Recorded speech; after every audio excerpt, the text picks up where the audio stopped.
We're being traumatized, by this war. Friday, February 24th will mark the one-year anniversary of Russia's full-scale invasion of Ukraine, a year that has seen constant destruction and death. Millions have been forced out of their homes and have been forced out of their country.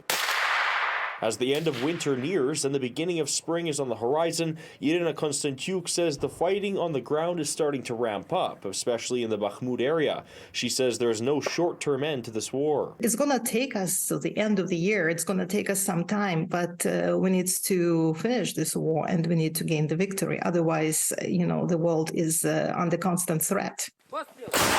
NATO countries, including Canada and the United States, have been continuously providing aid and support to Ukraine.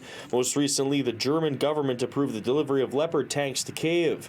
Konstantiuk says that it's imperative that these countries continue to provide weapons and aid to Ukraine because the Russians won't stop. The Russian army will go further, first to Moldova and then to Baltic states and then to Poland. So it's obvious that the enemy needs to be stopped and Ukraine needs support.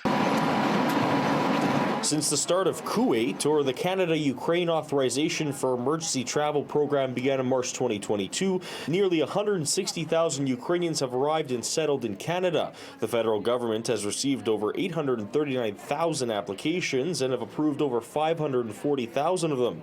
Manitoba specifically has welcomed around 13,000 Ukrainians. We do have a tremendous record of welcoming people from all backgrounds, and partnerships and collaborations based on our diversity has helped open a lot of doors and a lot of arms and wallets as well. Nick Kravet says Manitoba in particular is a leader across the country in accepting and providing support to Ukrainians. He says there are hundreds, if not thousands, of Manitobans volunteering at the refugee center, and Manitoba is the only province to provide a temporary accommodations program, giving Ukrainian refugees 30 days of free shelter when they land in Winnipeg. It gives a breathing space for a lot of these people. The federal Kuwait program is set to expire on March 31st, 2023, with no word yet from Ottawa whether there will be an extension. Kravet says this extension is crucial and needs to happen soon. It is absolutely vital because the war is not going to be stopping anytime soon, and certainly not before March. And quite frankly, the spring and summer in Ukraine, we may see the most violent phase of the invasion. In Winnipeg, Alex Karpa, City News.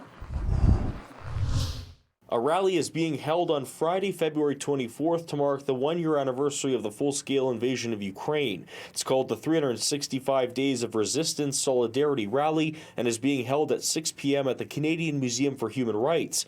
Organizers are encouraging those in attendance to wear blue and yellow to show support for Ukraine.